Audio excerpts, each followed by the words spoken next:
मलिकिसिदक की रीति और महायाजक शीर्षक उपदेश के साथ मैं आपके साथ परमेश्वर के वचन साझा करना चाहता हूं। मूसा की व्यवस्था में हारून की रीति थी जो पुराने नियम को दर्शाती है।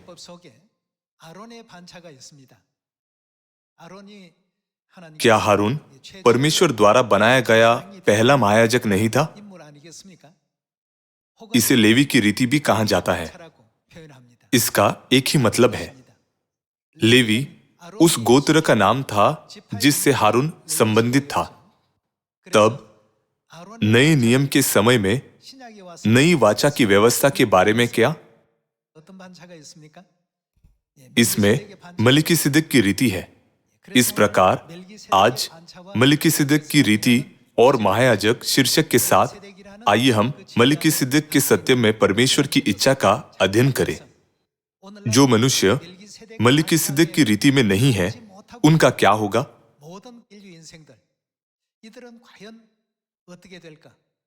जो लोग मलिकिसिदक की रीति में हैं, उनके लिए परमेश्वर की प्रतिज्ञा क्या है? आइए हम इस मामले को देखें। भले ही अब हम सकेत फाटक और कठिन मार्ग से चल रहे हैं, फिर भी मैं आशा करता हूं कि हम उन लोगों को मार्गदर्शन दे सके जो इस सकेत फाटक से जीवन प्राप्त करने की आशीषित स्थिति में नहीं है। आइए हम इब्रानियों अध्याय 4 देखें।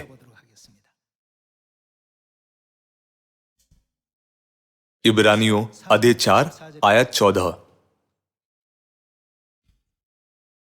इसलिए जब हमारा ऐसा बड़ा महायाजक है जो स्वर्गों से होकर गया है। बड़ा महायाजक कौन है? अर्थात परमेश्वर का पुत्र यीशु।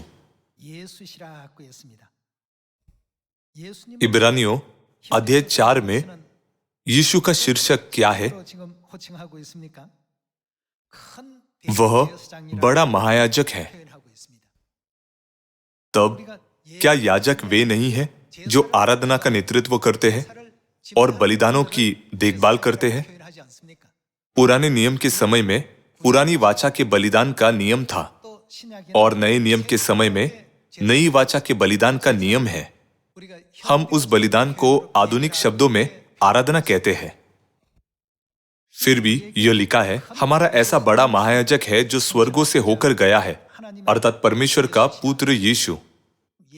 यीशु किस रीति पर महायाजक थे? हारून की रीति और मलिकिसिदक की रीति है। चूंकि यीशु महायाजक है, इसलिए हम स्पष्ट रूप से देख सकते हैं कि नई वाचा के युग में भी आराधना के लिए नियम है ना? यदि इस तरह के नियम नहीं होते तो याजक की आवश्यकता नहीं होती। क्या ऐसे नियमों के कारण ही याजक का अस्तित्व नहीं है और वह आवश्यक नहीं है? वह किस रीति से संबंधित है? आइए हम इब्रानियों अध्याय 5 आयत 5 देखें। इब्रानियों अध्याय 5 आयत 5। वैसे ही मसीह ने भी महायाजक बनने की बड़ाई अपने आप से नहीं ली, पर उसको उसी ने दी जिसने उससे कहा था, तू मेरा पुत्र है, आज मैं ही ने तुझे उत्पन्न किया है। इसी प्रकार वह दूसरी जगह में भी कहता है, तू किसकी रीति पर? तू मलिकिसिदक की रीति पर सदा के लिए याजक है। यहां यीशु मलिकिसिदक की रीति पर महायाजक कहलाए। आयत 7। यीशु ने अपनी देह में रहने के दिनों में ऊंचे शब्द से पुकार पुकार कर और आंसू बहा बहा कर उससे जो उसको मृत्यु से बचा सकता था, प्रार्थनाएं और विनती की और भक्ति के कारण उसकी सुनी गई। पुत्र होने पर भी उसने दुख उठा उठा कर आज्ञा माननी सीखी और सिद्ध बनकर अपने सब आज्ञा मानने वालों के लिए सदा काल के उद्धार का कारण हो गया और उसे परमेश्वर की ओर से मलिकिसिदक की रीति पर क्या? महायाजक का पद मिला। इस प्रकार हम पुष्टि कर सकते हैं कि यीशु मलिकिसिदक की रीति पर महायाजक है। तब मलेकिसिदक की रीति को समझने के लिए हमें यह जानना चाहिए कि मलेकिसिदक कौन है। आइए हम उत्पत्ति अध्याय 14 पर जाकर बाइबल में मलेकिसिदक के पहली बार प्रकट होने के बारे में देखें।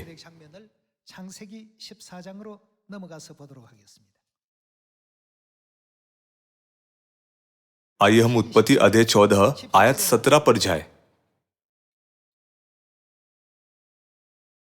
उत्पत्ति अध्याय 14 आयत 17। जब वह कदोर लाओमेर और उसके साथी राजाओं को जीतकर लौटा आता था, तब सदोम का राजा शावे नामक तराई में, जो राजा की तराई भी कहलाती है, उसे भेंट करने के लिए आया। तब शालेम का राजा मलिकिसिदक, जो परम प्रधान ईश्वर का याजक था, वह क्या लेकर आया? रोटी और दाखमधु ले आया। और उसने अब्राम को यह आशीर्वाद दिया, परम प्रधान ईश्वर की ओर से, जो आकाश और पृथ्वी का अधिकारी है, तू धन्य हो। और धन्य है परम प्रधान ईश्वर, जिसने तेरे द्रोहियों को तेरे वश में कर दिया है। तब अब्राहम ने उसको सब वस्तुओं का दशमांश दिया। यहाँ हम देख सकते हैं कि शालेम के राजा मलिकिसिदक ने अब्राहम को रोटी और दाखमधु से आशीष दी। लेकिन जब हम उसकी उपाधि को देखते हैं, तो बाइबल कहती है कि वह परम प्रधान ईश्वर का याजक था। अब्राहम के समय में याजक पशुओं के लहू से बलि चढ़ाते थे, इसलिए रोटी और दाखमधु से बलि चढ़ाना बहुत ही अनोखी बात थी। जब हम इसे पुराने और नए नियम के दृष्टिकोण से देखते हैं, तो पुराना नियम छाया के रूप में कार्य करता है, यह वास्तविकता नहीं है। परमेश्वर ने पुराने नियम की भविष्यवाणियों के माध्यम से दिखाया कि वास्तविकता बाद में आएगी। इन भविष्यवाणियों की पूर्ति के रूप में इस पृथ्वी पर कौन आए, जैसा कि हमने इब्रानियों अध्याय 5 आयत 8 में पुष्टि की है। मलिकिसिदक की रीति पर यीशु को महायाजक के रूप में नियुक्त किया गया था। बाइबल हमें स्पष्ट रूप से यह बताती है, जिस प्रकार मलिकिसिदक ने अब्राहम को रोटी और दाखमधु से आशीष दी, तब क्या ऐसा दृश्य नहीं होना चाहिए जहां यीशु मसीह, जो पूर्णता है, लोगों को रोटी और दाखमधु से आशीष दे? सत्य पर आधारित बाइबल के दृष्टिकोण से यह दृश्य सचमुच प्रकट होना चाहिए, और वह फसह है। क्या हम मलिकिसिदक की रीति से संबंधित है?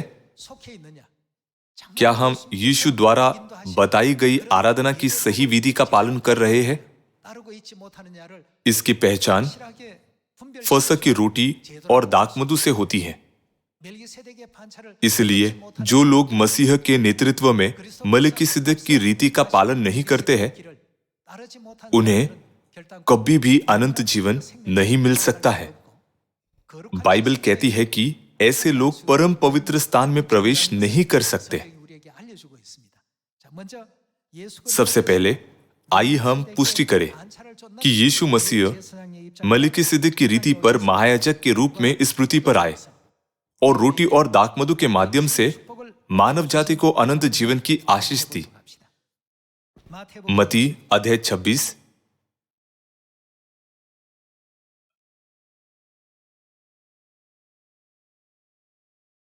आइए हम मत्ती अध्याय 26 आयत 17 देखें। अख़मीरी रोटी के पर्व के पहले दिन चेले यीशु के पास आकर पूछने लगे, तू कहाँ चाहता है कि हम तेरे लिए फसह खाने की तैयारी करें? उसने कहा, नगर में अमुक व्यक्ति के पास जाकर उससे कहो, गुरु कहता है कि मेरा समय निकट है, मैं अपने चेलों के साथ तेरे यहाँ पर्व मनाऊंगा। अतः चेलों ने यीशु की आज्ञा मानी और फसह तैयार किया। क्या हमें यह नहीं देखना चाहिए कि उन्होंने फसह कैसे खाया? आयत 26। आइए आयत 26 देखें। जब वे खा रहे थे तो यीशु ने रोटी ली और आशीष मांगकर तोड़ी और चेलों को देकर कहा, लो खाओ, यह मेरी देह है। जब मलिकिसिदक ने अब्राहम को आशीष दी, तब उस समय के याजक पापों की क्षमा की विधि में भाग लेने के लिए पशुओं के लहू से बलिदान चढ़ाते थे। लेकिन मलिकिसिदक ने उसे किससे आशीष दी? रोटी और दाखमधु से। फिर जब हम मत्ती अध्याय 26 देखते हैं, तो यीशु ने भी आशीष देने के लिए किसका इस्तेमाल किया? यीशु ने रोटी ली और आशीष मांगकर तोड़ी और चेलों को देकर कहा, लो खाओ, यह मेरी देह है। आयत 27। फिर उसने कटोरा लेकर, कटोरे में क्या था? उसमें दाखमधु था। तब उन्होंने दाखमधु का कटोरा लेकर धन्यवाद किया और उन्हें देकर कहा, तुम सब इसमें से पियो, क्योंकि यह वाचा का मेरा वह लहू है जो बहुतों के लिए पापों की क्षमा के निमित्त बहाया जाता है। इस तरह उन्होंने मानव जाति को फसह की रोटी खाने और फसह का दाखमधु पीने की अनुमति दी, जो उनके मांस और लहू को दर्शाती है। यहां कौन सी वाचा स्थापित की गई? लूका अध्याय 22 में परमेश्वर ने फसह के दिन नई वाचा स्थापित की। उन्होंने हमें एक बहुमूल्य प्रतिज्ञा दी। यदि आप स्वर्ग जाना चाहते हैं, तो आपके पास अनंत जीवन होना चाहिए। अनंत जीवन के बिना कोई भी स्वर्ग में प्रवेश नहीं कर सकता। इसलिए उन्होंने वादा किया, जो मेरा मांस खाता और मेरा लहू पीता है, अनंत जीवन उसी का है। यही एकमात्र प्रतिज्ञा नहीं है। परमेश्वर ने हमें स्वर्ग में राजपदधारी याजक बनने, हमें अनंत जीवन और आशीषें देने और ऐसे संसार को खोलने की प्रतिज्ञा की है जहां मृत्यु, शोक, विलाप, पीड़ा या दुख नहीं होगा। तब सूर्य की आवश्यकता नहीं रहेगी, क्योंकि परमेश्वर ज्योति होंगे और सारा अंधकार दूर करेंगे। 1970 के दशक में ग्रामीण इलाकों में कई कच्ची सड़कें थी। ऐसे शहरों में लोग केवल डामर बिछाए जाने से ही खुश हो जाते थे। लेकिन स्वर्गीय यरूशलेम मंदिर की सड़कें किस चीज से बनी हैं? शहर की सड़कें शुद्ध सोने से बनी हैं। शहर का रूप क्रिस्टल जैसा साफ है और घरों में बहुमूल्य मणि जड़े हुए हैं। क्या मैं इतनी शानदार जगह में रह सकता हूं? जिस नगर में हम रहेंगे वह मोती, नीलम, माणिक और पद्यराग जैसे बहुमूल्य मणियों से सुसज्जित है और सड़कें शुद्ध सोने से बनी हैं। बाइबल स्वर्ग के राज्य का वर्णन इस तरह करती है जिसकी लोग सबसे अधिक उपेक्षा करते हैं, क्योंकि यह हमारे शब्दों से परे है। हमें प्रतिज्ञा किए गए उस स्थान तक ले जाने के लिए परमेश्वर ने इस पृथ्वी पर मलिकिसिदक की रीति नामक सत्य को स्थापित किया। वह मलिकिसिदक की वास्तविकता के रूप में इस पृथ्वी पर आए और फसह की रोटी और दाखमधु के द्वारा उन सभी को बुलाया जो परमेश्वर पर विश्वास करते हैं। जो लोग इस रीति में प्रवेश करने में विफल रहते हैं, वे स्वर्ग नहीं लौट सकते। सभी लोगों, क्या आपने यह नहीं पढ़ा है कि यह पृथ्वी शरण नगर है? क्या यह सच नहीं है कि महायाजक के मरने के बाद ही पापी अपनी निज भूमि में लौट सकता है? तब बाइबल बार बार यीशु मसीह को महायाजक के तौर पर क्यों महत्व देती है?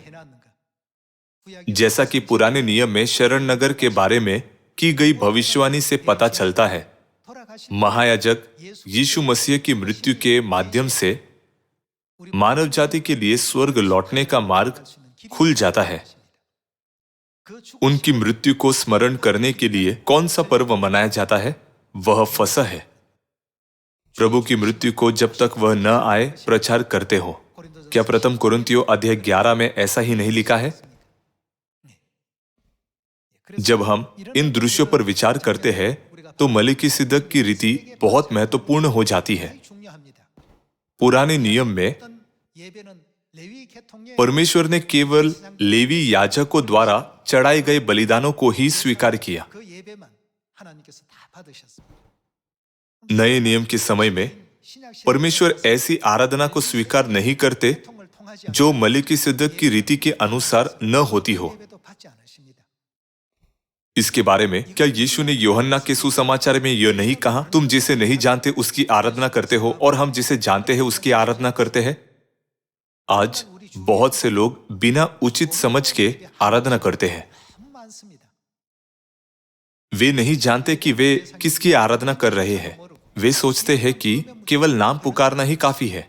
लेकिन मत्ती अध्याय 7 में क्या यीशु ने यह नहीं कहा, 하는 자가 जो मुझसे हे प्रभु कहता है उनमें से हर एक स्वर्ग के राज्य में प्रवेश न करेगा? जैसा कि उन्होंने कहा कि केवल वही जो पिता की इच्छा पर चलता है स्वर्ग के राज्य में प्रवेश करेगा। इसलिए कोई भी मलिकिसिदक की रीति के बिना परमेश्वर की अनंत प्रतिज्ञा में भाग नहीं ले सकता। 자, 우리 그 आइए हम बाइबल में दिए गए प्रमाणों के माध्यम से इसकी जांच करें। 살펴보도록 하겠습니다. 히브리서 आइए हम इब्रानियों अध्याय 6 पर जाएं।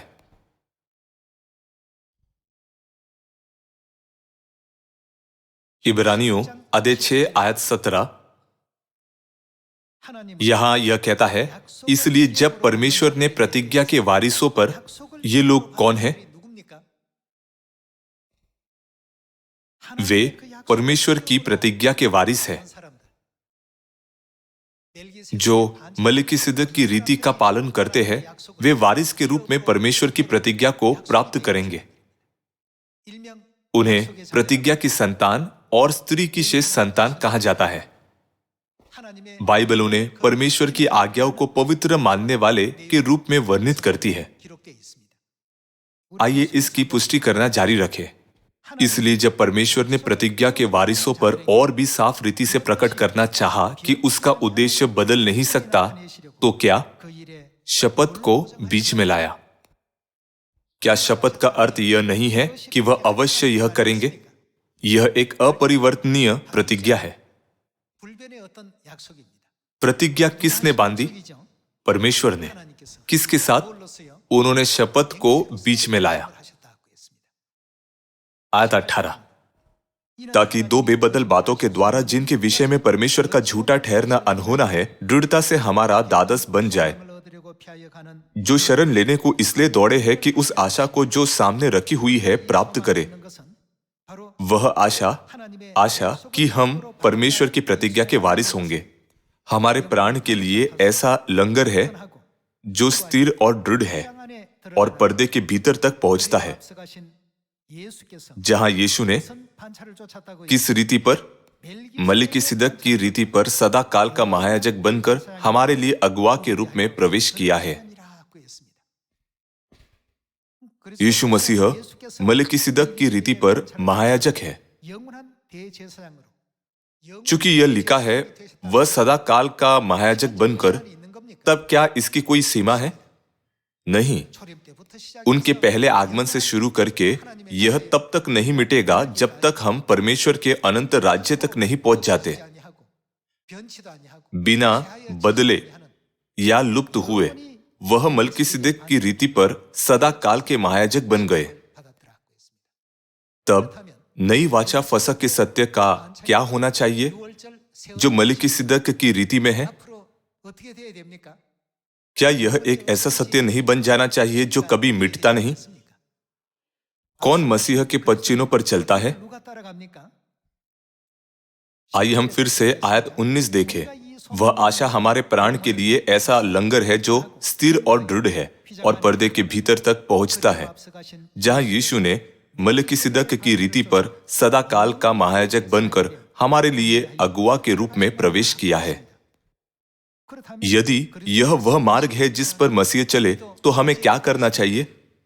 따를 수 있어야 되겠죠. हमें उनका पालन करना चाहिए। 어떤 반차를 가지고 हमें किस रीति का पालन करना चाहिए? 세대의 반차 मलिकिसिदक की रीति। 반차가 아닙니다. यह हारून की रीति नहीं है। 세대의 반 इसका मतलब है कि हमें मलिकिसिदक की रीति के माध्यम से मार्ग का पालन करना चाहिए। 이런 사람들이 바로 좀 ये लोग उस वचन के उत्तराधिकारी है जिसका उल्लेख आयत 17 में किया गया था। 그렇다면 तब क्या वे जो मलिकिसिदक की रीति में नहीं है परमेश्वर की प्रतिज्ञा के वारिस हो सकते हैं? 기업으로 받을 수 있을까요? बिल्कुल नहीं। 없죠. परमेश्वर ने हमें अनंत जीवन 영원한 생명의 स्वर्ग में एक राजपदधारी याजक का पद, 왕 같은 제사장의 साथ ही एक ऐसी दुनिया की प्रतिज्ञा दी 다시는 사망도 जहां कोई 없고, मृत्यु, 눈물도 없고, 아픔도 आंसू, 없고, पीड़ा, 슬픔도 없는, 애통도 दुख, 없는, 또 고통도 विलाप 없는 और 그런 कष्ट नहीं होगा। 우리에게 열어주실 것이다. उन्होंने 이 약속을 यह भी वादा किया कि हम स्वर्ग में अनंत जीवन 영생과 복락을 और आशीषों का आनंद लेंगे। 또 있으시고. इसलिए जिन लोगों को ये प्रतिज्ञाएं दी गई है, उन्हें मलिकिसिदक की रीति का पालन करना चाहिए और विश्वासपूर्वक मसीह के कार्यों का पालन करना चाहिए जो मलिकिसिदक की वास्तविकता के रूप में आए। नहीं तो वे उस प्रतिज्ञा में भाग नहीं लेंगे। फिर आइए हम यीशु के दृश्य को देखें जो मलिकिसिदक की रीति पर रोटी और दाखमधु लाए। आइए लूका अध्याय 22 में एक बार फिर इसकी पुष्टि करें।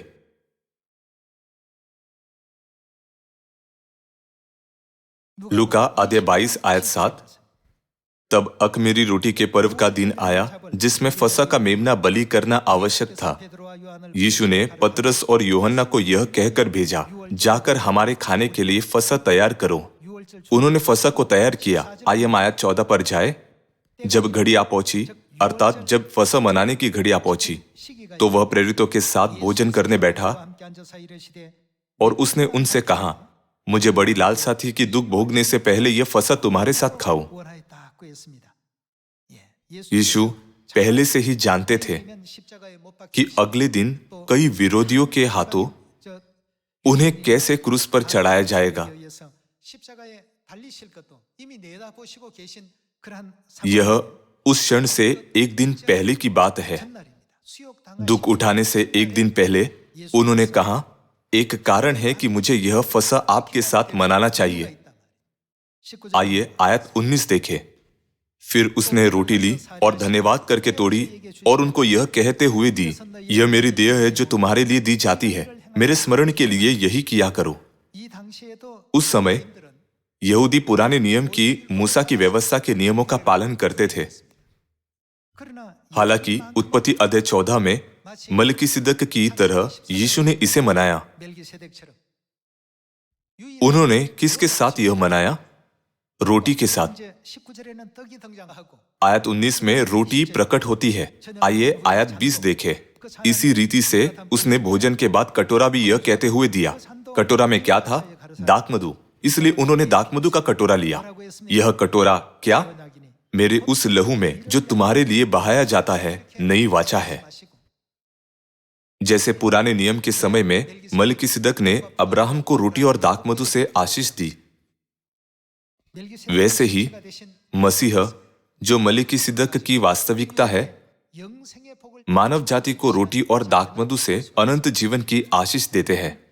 तब रोटी और दाखमधु लेकर उन्होंने कहा, यह मेरी देह है, यह मेरा लहू है। और यूहन्ना अध्याय 6 में उन्होंने हमें और कौन सी प्रतिज्ञा दी? जो मेरा मांस खाता और मेरा लहू पीता है, अनंत जीवन उसी का है और मैं उसे अंतिम दिन फिर जिला उठाऊंगा। चूंकि यीशु मलिकिसिदक की वास्तविकता और महायाजक के रूप में इस पृथ्वी पर आए, इसलिए हम अनंत जीवन की आशीष केवल तभी प्राप्त कर सकते हैं जब हम मसीह के बलिदान के नियम का पालन करें, है ना? दूसरे शब्दों में, हमारे पास उद्धार की प्रतिज्ञा हो सकती है। आज संसार में अनगिनत चर्च है, लेकिन वे फसह नहीं मनाते हैं।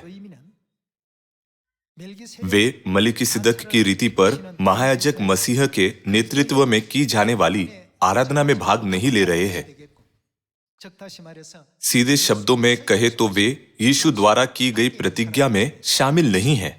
इस प्रकार भले ही वे कहे, हे प्रभु, क्या हमने आपके नाम से भविष्यवाणी नहीं की और आपके नाम से दुष्ट आत्माओं को नहीं निकाला और बहुत से आश्चर्य कर्म नहीं किए, तो यीशु क्या कहेंगे? मैंने तुमको कभी नहीं जाना। यदि तुम मेरी प्रजा हो तो मलिकिसिदक की रीति पर क्यों नहीं हो? तुम्हारे चर्च के सिद्धांतों में फसह क्यों नहीं है? बाइबल के माध्यम से मैंने तुम्हें अनगिनत बार बताया है कि मैं मलिकिसिदक की रीति पर महायाजक हूं, तो भी तुमने इसका पालन नहीं किया और इस पर विश्वास नहीं किया। 믿는 자 यदि तुम मुझ पर विश्वास करने का दावा करते हो तो क्या तुम्हें मलिकिसिदक की रीति पर नहीं होना चाहिए?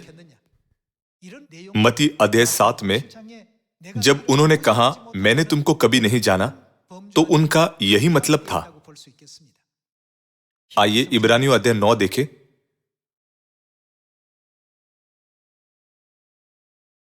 अध्याय 9 आयत 11। परंतु जब मसीह आने वाली अच्छी अच्छी वस्तुओं का महायाजक होकर आया, 제사장으로서 तब यीशु किस रीति पर आए? 오셨는데 어떤 반차의 대제사장으로 오셨죠? वह मलिकिसिदक की रीति पर महायाजक के रूप में आए। मलिकिसिदक की रीति क्या है?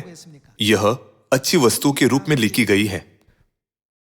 परंतु जब मसीह आने वाली अच्छी अच्छी वस्तुओं का महायाजक होकर आया, तो उसने और भी बड़े और सिद्ध तंबू से होकर, जो हाथ का बनाया हुआ नहीं, अर्थात इस सृष्टि का नहीं, और बकरों और बछड़ों के लहू के द्वारा नहीं।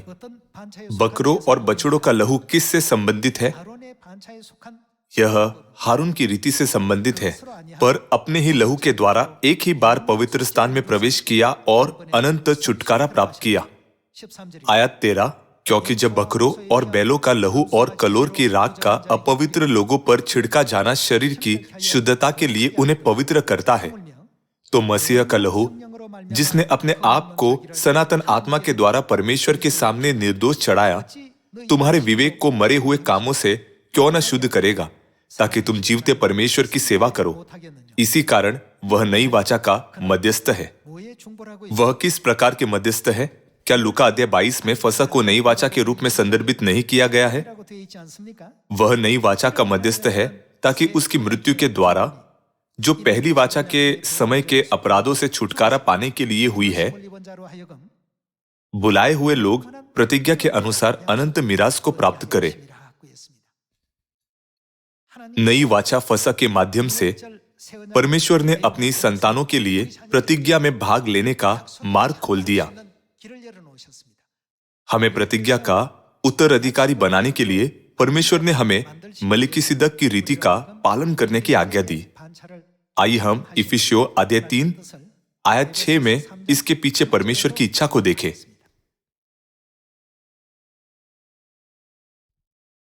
आइए हम आयत 6 देखें। अर्थात यह कि मसीह यीशु में सुसमाचार के द्वारा सभी लोगों, सुसमाचार किसे संकेत करता है? नई वाचा। अन्य जाति लोग, अन्य जाति क्या है? मिरास में साजी और एक ही देह के और प्रतिज्ञा की भागी है। किसमें? यीशु मसीह में। आज परमेश्वर ने हमें अनंत मिरास की प्रतिज्ञा में भाग लेने के लिए बुलाया है। तब उनका क्या होगा जो मलिकिसिदक की रीति में नहीं है? इस विषय वस्तु के अनुसार वे कभी भी परमेश्वर की प्रतिज्ञा में प्रवेश नहीं कर सकते। कोई फर्क नहीं पड़ता कि वे दिन रात कितना पुकारते हो, हे प्रभु, हमने आपके नाम से भविष्यवाणी की और आपके नाम से दुष्ट आत्माओं को निकाला और बहुत से आश्चर्य कर्म किए, लेकिन परमेश्वर कहेंगे, तब तुम मलिकिसिदक की रीति में क्यों नहीं हो?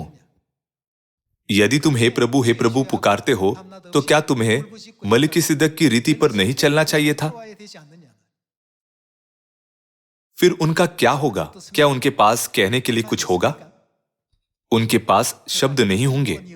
बाइबल इसे इस तरह व्यक्त करती है, उनके लिए परिणाम और मलिकिसिदक की रीति में हमारे लिए परिणाम वास्तव में अलग है। परमेश्वर हमें मलिकिसिदक की रीति के द्वारा एक सुंदर भविष्य और स्वर्ग की जीवित आशा प्रदान करते हैं। फसह वह दिन है जब हम पुष्टि करते हैं कि हम इस महान व्यवस्था का हिस्सा है। फसह की रोटी और दाखमधु केवल रोटी का टुकड़ा और दाखमधु का कटोरा नहीं है। आइए हम याद रखें कि ये सभी प्रतिज्ञाएं उनमें निहित है। मलिकिसिदक की रीति पर महायाजक मसीह के जीवन का अनुसरण करे और अंत तक सत्य के मार्ग पर चले, ताकि हम हमारे पिता और माता से स्वर्गीय विरासत की आशीष प्राप्त कर सके। 이런 어떤 आइए हम इस आनंदमय समाचार को फैलाएं ताकि बहुत से लोग उद्धार में हमारे साथ शामिल हो सके। 반열에 동참할 수 있도록 यह आशा करते हुए कि हम दूसरों को उद्धार की ओर ले जाएंगे, मैं आज के उपदेश को समाप्त करना चाहूंगा। आपका बहुत बहुत धन्यवाद।